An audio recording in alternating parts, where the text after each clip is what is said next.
Hey guys welcome. Uttarakhand के सुदूर पर्वतीय अंचल में स्थित एक छोटे और खूबसूरत मेरे गांव से फरवरी 27 और 28 तक बारिश थी लगातार 2 दिनों में। और आज है 1 मार्च और आज फ़िलहाल बारिश तो नहीं है, लेकिन आसमान में पूरे बादल छाए हुए हैं। आज के इस वीडियो में मैं आपको अपना नज़दीकी बस स्टेशन दिखाऊंगा, वहाँ की सैर करवाऊंगा और आपको बताऊंगा कि क्या क्या कार्यक्रम यहाँ पर अभी चल रहे हैं, क्या क्या लोग कर रहे हैं, कैसे दुकानों में कितनी भीड़ है और कैसी मार्केट यहाँ की पहाड़ी मार्केट दिखती है। तो चलिए आज का व्लॉग शुरू करते हैं। और ये है वो जाना पहचाना रास्ता, जानी पहचानी सड़क। तो आप पूछना चाहेंगे कि ये रास्ता कहाँ जाता है, तो मैं आपको बता दूं कि रास्ते और सड़क कहीं भी नहीं जाते हैं, उन पर चलने वाले लोग कहीं जाते हैं गांव की तरफ, दूर दराज। उत्तराखंड के इन गांवों का भविष्य तो कहा नहीं जा सकता है, क्योंकि आए दिन लोग यहां से पलायन करते रहते हैं और जाते रहते हैं पहाड़ को छोड़ करके। बेशक यहाँ पर पहले ही जनसंख्या कम रहती है, तभी शायद सुकून है, तभी यहाँ इतनी नीरवता बनी हुई है। ये वो रास्ता है जो मेरे नज़दीकी स्टेशन की तरफ जाता है। इन खूबसूरत पहाड़ी रास्तों से होते हुए हम पहुँचते हैं अपने नज़दीकी बस स्टेशन। यूँ तो पहाड़ पर रहना अपने आप में ही चुनौती है, यहाँ से जाना कुछ लोगों की व्यवस्था भी है। और रास्ते में ही यहाँ बैठी हुई है अम्मा, पूरा लपेट करके अपने आप को, क्योंकि ठंड है। जैसा मैंने आपको बताया था, पिछले 2 दिनों से लगातार बारिश हो रही थी, खाली बर्फ़ तो यहाँ नहीं गिरी। दुकान और क्या हो रहे हैं? ये लकड़ियाँ तो मिली है, मैं लोग ले जाऊं। आज जंगल में मिले, जंगल में मिले गिरे हुए। पार होता गए हमने घूमा। अच्छा, ठंडा ठंडा हो रहा है, खूब लपेट लपेट के जाना। क्या टोप लगे रखी हो? हाँ ठीक है ठीक है ठीक है। हाँ हाँ अभी आता हूँ। आज कुछ बादल आसमान में तैरते दिख रहे हैं आपको। ये है हमारे प्राथमिक विद्यालय, प्राइमरी पाठशाला का गेट। इसकी बाउंड्री वॉल लगी हुई है। अभी हम आगे की तरफ चलते हुए जा रहे हैं। थोड़ा पैदल जाने के लिए हमने ये रास्ता लिया है, जो सीधा मिलेगा पहाड़ों से होते हुए स्टेशन को। लेकिन अगर हम नीचे की तरफ से जाते, ये जो आपको सड़क जाती दिखाई दे रही है, इसमें से आप अपने वाहन के द्वारा भी जा सकते थे। बाइक, स्कूटी, टैक्सी या कुछ भी, जो भी आपके पास हो, आप इजीली जा सकते हो नियर बाई स्टेशन तक। बीच में ही ये पाइन के ऊंचे ऊंचे पेड़ हैं। और मैं आपको दिखाऊं, ये पाइन कोन्स अभी आने वाली हैं, शुरुआत हो रही है। आजकल इसमें पीला डस्ट बन के उड़ रहा है। आगे की तरफ चलते हैं। जहां अभी मैं चल रहा हूं, लगभग मेरे अलावा अभी यहाँ दूसरा कोई नहीं चल रहा है। हालांकि दोपहर के 3 बजे हुए हैं, लेकिन फिर भी यहाँ इतनी सुनसानी है जैसी आपने कभी कल्पना भी नहीं की होगी। इसीलिए कभी कभी ऐसा होता है कि इन पहाड़ी रास्तों पर चलते चलते लोग डरते भी हैं, सकुचाते भी हैं, क्योंकि कई बार जंगली जानवर जैसे बाघ, शेर, वो भी आते रहते हैं। तो वह भी ध्यान रखना पड़ता है कि एकदम भयानक घनघोर जंगल के बीच से अगर कोई रास्ता जाता है तो वहाँ अकेले चलने से हमेशा बचना चाहिए। आपको यहाँ पहाड़ी पर ऊपर थोड़ा काला सा कलर दिख रहा होगा। सबसे ज़्यादा दिक्कत पहाड़ों पर आग लग जाने की घटनाओं की है। जंगल में पाइन के ऊंचे ऊंचे इन पेड़ों से पिरूल गिरता है और उस पर आग धधक उठती है। फिर वह देखते ही देखते सारे जंगल को घेर लेती है। जंगल में रहने वाले कितने ही निरीह जानवर, कितने ही पंछी, कितने ही रेंगने वाले जीव, सारे कीड़े मकोड़े उस आग की चपेट में आकर जल जाते हैं। और उसके साथ साथ कुछ ऐसी वनस्पतियां भी, ऐसे पेड़ भी जो फलदार होते हैं, छायादार होते हैं, जल जाते हैं और खड़े रह जाते हैं।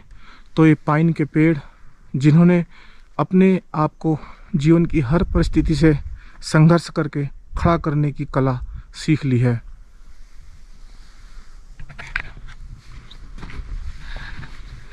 आगे चलते हैं। जैसे इस पेड़ के तने में भी आप देख पा रहे हो, आग ने इसका रंग भी हरे से काला कर दिया है।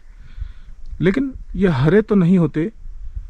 पाइन के पेड़ बाहर से जो इनकी खाल होती है ओरिजिनली कुछ ब्राउनिश कलर की होती है।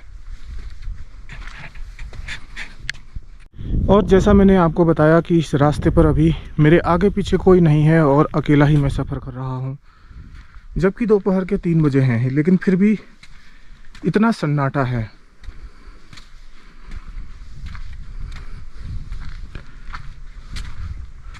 अभी लगभग मैं अपने घर से स्टेशन के बीच के रास्ते पर कहीं खड़ा हूँ।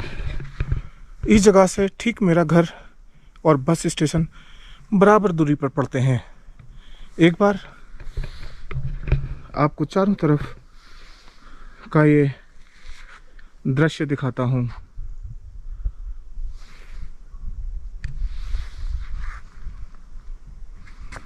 आज तो कोई कीड़े मकोड़े भी नहीं बोल रहे हैं। यहाँ एकदम घनी सुनसानी छाई हुई है और मुझे लगता है कि पक्षी भी प्रवासी हो गए होंगे यहाँ के। कुछ आग की डर से, कुछ जलवायु परिवर्तन से यहाँ से जा चुके होंगे दूर दूर। पंछियों की बात ही क्या, जिनके पास पंख हैं और उड़कर वो किसी भी दिशा में जाने के लिए पूरी तरह आज़ाद हैं। ना तो उन्हें हमारी किसी सरहद से सरोकार है और ना ही हमारे किन्हीं बंधनों को वह स्वीकार करते हैं। इसीलिए शायद यहाँ कोई पक्षी भी नहीं दिखाई दे रहे हैं। अगर आप देख पा रहे हैं तो पक्षियों के नाम पर वो सामने पहाड़ी के पास तैरते उतराते चील और गिद्ध दिखाई दे रहे हैं। मुझे लगता है शायद उन्होंने वहाँ नीचे घाटी में कोई शिकार देखा है।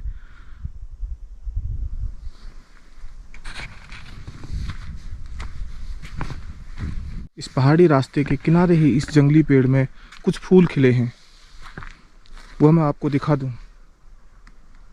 बेशक यह सुंदर हैं, बहुत सुंदर,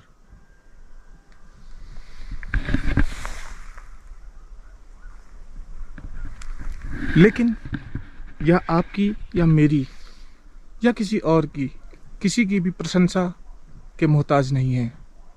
इन्हें कोई फ़र्क नहीं पड़ता कि कोई इनकी प्रशंसा करता है या निंदा। यह अपनी जगह हैं खूबसूरत और यूं ही शानदार।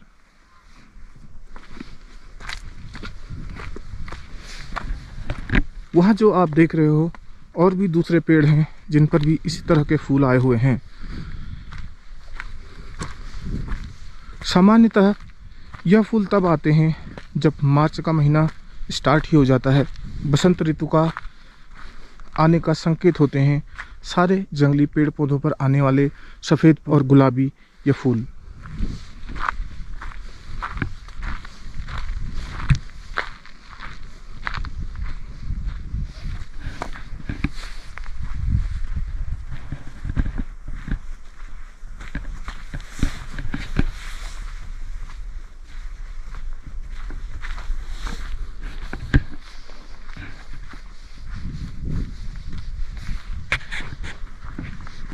और यह पहाड़ी खूबसूरत रास्ता कदम दर कदम कम होता हुआ, तय होता हुआ और पहुंचता हुआ इस पहाड़ी हिल स्टेशन की तरफ, जहां से बसों में लोग शहरों की तरफ जाते हैं, मैदानों की तरफ जाते हैं।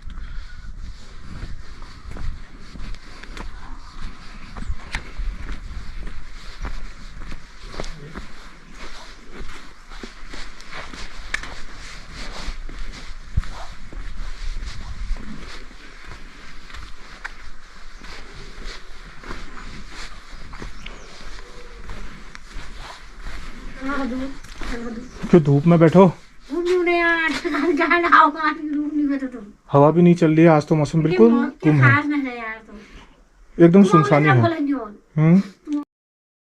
और रास्ते के किनारे की उत्तराखंड के सुदूर पर्वतीय इलाकों की, दूर दराज के क्षेत्रों की एक दुकान, देख ही सकते हो कितनी भीड़ है और कितनी सुनसानी। यह सिर्फ एक उदाहरण भर है, सुकून और शांति हर तरफ। कैसी चल रही है दुकानदारी? सुबह से जब से आप आए थे वहाँ, उसके बाद यहाँ 5 रुपए बिक रहे बस। लोग बाग कम हो गए ना चलना। दे ये लोग भाग ना यार, रोड नहीं है, रोड नहीं आपके है तो यार। हाँ, रोड के कटने की वजह से हो गया ना। आगे डिनर चढ़ते रहे कुकर सुन वॉल सुन पॉल सुन, देखो क्या हॉल। हाँ सही बात है, सामान तो पूरा ही रखा हुआ है आपने। हाँ भरे डिनर। ये एक बहुत पुरानी दुकान है जो रास्ते में ही पड़ती है हमारे बस स्टॉप के, और सारा सामान इनके पास है। लेकिन ग्राहक अभी तो केवल मैं ही हूँ। खत्म है दुकानदारी खत्म है। हाँ, दुकानदारी खत्म है ना, हाँ, पहाड़ों से, इसीलिए तो पलायन हो रहा है। दुकानदारी खत्म। चलो चलेंगे आगे की तरफ। एक समय ऐसा था जब इन दुकानों में इतनी भीड़ रहती थी कि यहाँ पर लगे हुए स्टूलों में बैठने के लिए जगह नहीं होती थी, और आज वो बेंच और स्टूल सब गायब हो चुके, दुकानों के शटर डाउन हो चुके, और बहुत से जाने माने चेहरे हमेशा के लिए विदा हो चुके। यूं तो पूरी दुनिया का यही नियम है, आया है सो जाएगा, राजा रंग फकीर, एक सिंहासन चढ़ी चले, एक बंधे जंजीर। लेकिन यहाँ यह कहावतें, यह किंवदंतियाँ ज़्यादा ही लागू होती हैं।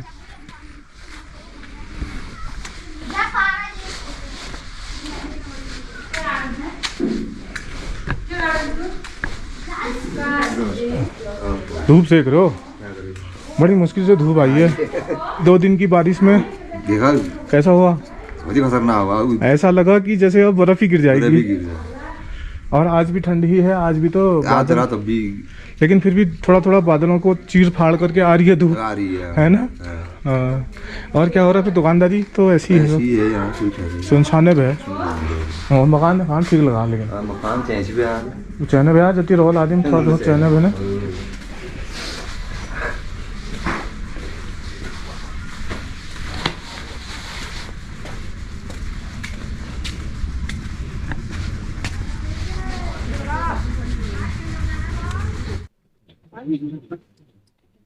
हेलो दुद्दा दुद्दा।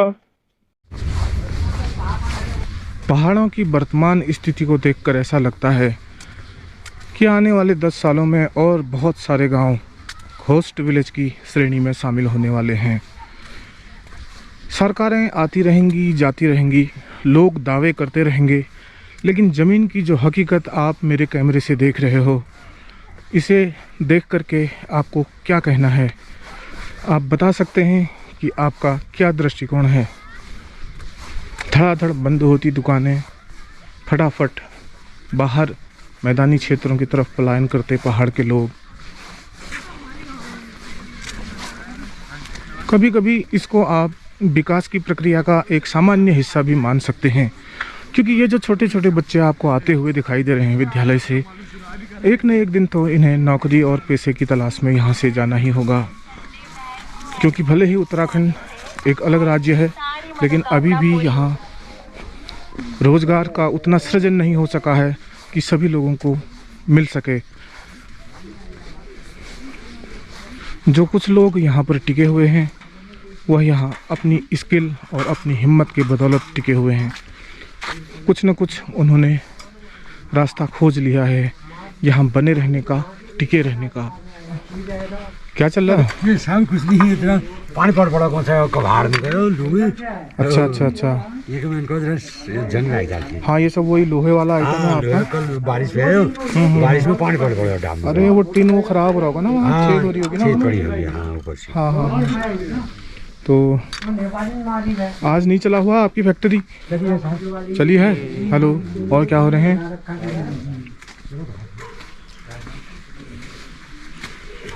और कृपाल क्या हो रहे हैं भाई हाल? बढ़िया साहब।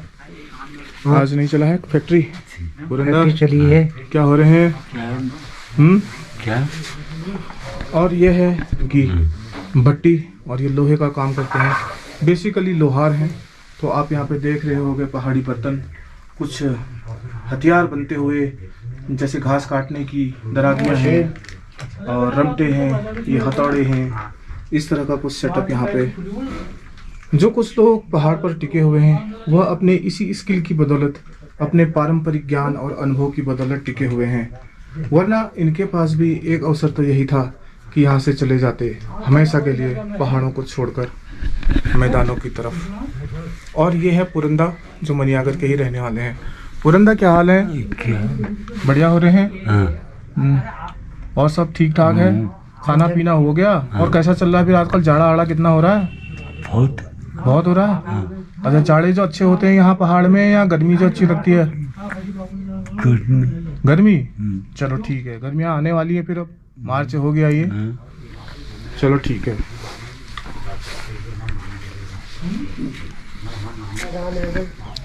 राजू भाई क्या हो रहे हैं? हाल चाल बढ़िया हो रहे हैं?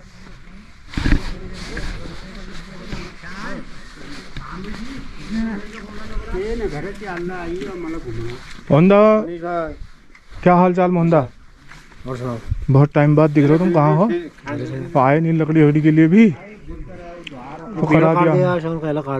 बढ़िया पेड़ से यार। अच्छा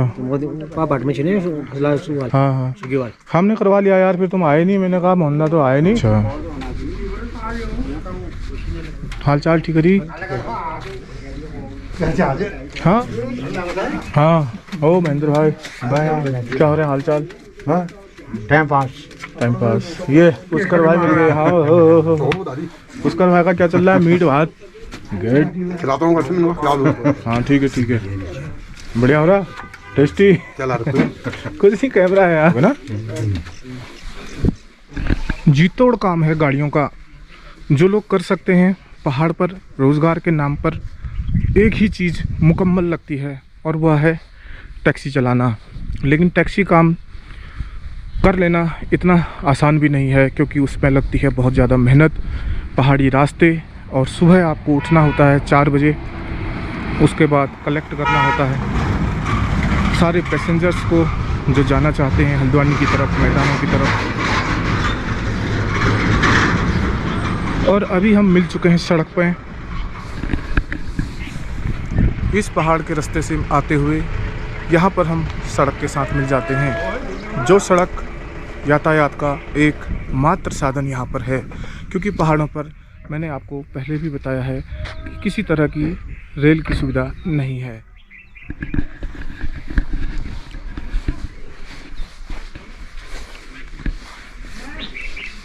अब हम बढ़ेंगे आगे की तरफ, वही अपना पुराना स्टेशन, बस स्टेशन।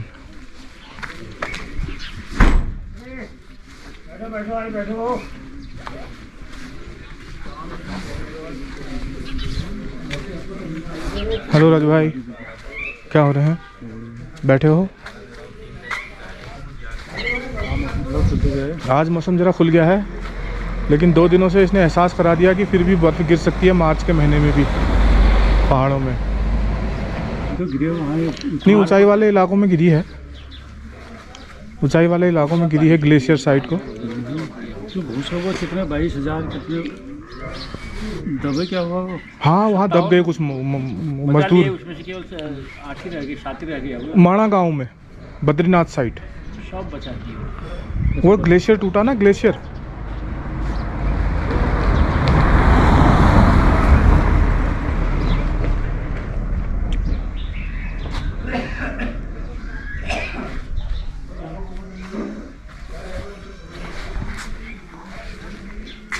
कैसा है फिर माहौल बताओ?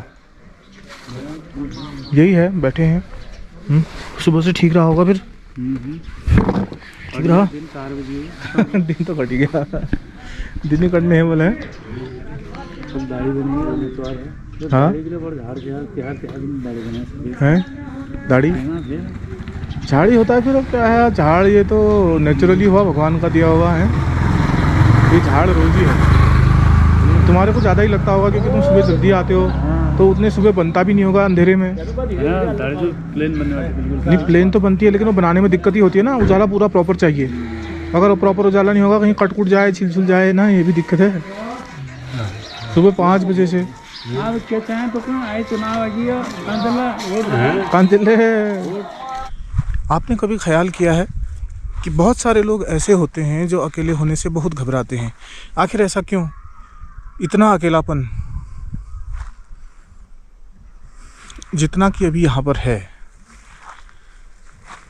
मेरे चारों तरफ जो आप देख पा रहे हो, पहाड़ और पर्वत के अलावा और आपको कुछ दिख नहीं रहा होगा।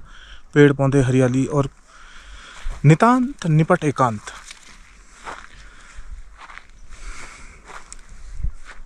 हो सकता है कि थोड़ी देर के लिए आप इसको एंजॉय करो, रिलैक्सिंग हो, लेकिन बहुत दिनों तक यहाँ रहने के बाद बहुत सारे लोग मैंने भागते देखे हैं अकेलेपन से, लेकिन अपने साथ का ये सच नहीं है। बस मैं इसे एंजॉय करता चला जाता हूँ। सवाल ये है कि कुछ लोग आखिर भागते हैं अकेलेपन से, तो क्यों भागते हैं? इसकी क्या साइकोलॉजी है? इसके पीछे क्या फिलॉसफी है? इसके पीछे केवल इतनी ही फिलॉसफी है कि जब आप इतने अकेले होते हैं कि आपके अलावा आपको इंटरप्ट करने के लिए कोई दूसरा आसपास मौजूद ना हो, तो आप वही होते हैं जो आप एक्चुअल में होते हैं। आपके भीतर के शैतान एक एक करके बाहर आने लग जाते हैं। वो उदासी, वो बेचैनी, वो निरस्ता और वो सारे अवसाद जो आपने छिपा के रखे हैं एक एक कर बाहर आने लगते हैं। आपके अंतर्मन की गहराइयों से निकल कर, उछल कर, कूद कर बाहर आने लगते हैं। आपने कभी गौर किया होगा कि अकेले में आप बैठे तो आपको वो बातें याद आती हैं जिनने आपको सबसे ज़्यादा डिस्टर्ब किया था, जिनमें आप सबसे ज़्यादा उलझे हुए थे। आपके सबकॉन्शियस माइंड के अंदर छिपी हुई उन चीज़ों को बाहर आने का मौका लगता है जो भीड़ में कभी पता नहीं लगती थी। लेकिन एक बात स्पष्ट है, अगर कोई आदमी अकेले होने से डरता है, इसका मतलब वह जीवन की सच्चाई को जानने से डरता है। इसका मतलब वह उन सब चीज़ों से डरता है जो भी कुछ मौलिक रूप से महत्वपूर्ण है, सैद्धांतिक रूप से कुछ महत्वपूर्ण चीज़ों को वह चूकता चला जा रहा है। झुरमुटों के बीच से सांझ का सूरज विदा ले रहा है। अभी तक जो बंदर उछल कूद मचा रहे थे, सब न जाने कहाँ नदारद हो गए। शाम ढलने वाली है। दूर गांव से कुत्तों के भौंकने की आवाज़ें आ रही हैं। दिन ढलकर रात में धीरे धीरे परिवर्तित होने वाला है। ये पहाड़ धीरे धीरे अंधेरे के आगोश में डूबने वाले हैं।